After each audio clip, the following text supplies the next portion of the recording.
Hey guys, Omar here with ABC Austin Service Express, and I'm doing a service call today, and customer said ACs are working great, but he wants to bring the humidity down. Well, he's got a variable speed, which is right there. That means it's a variable speed motor, and it's got dip switches, which are right that little blue box with the white little pins in it. Those are dip switches, and we can adjust the airflow to bring down the humidity. So we're doing that now, and we just did it, and it's going to work a lot better. And I'll get back with contact with the customer here in a couple of minutes, and in a couple of days, and find out how everything's working. And everything should be working fine, and we'll be good to go. Okay, thanks guys. See you guys in the next video.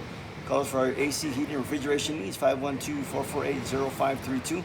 You can also find us on the web at www.abcaustinacandheating.com. See you guys in the next video. Thanks. Bye-bye.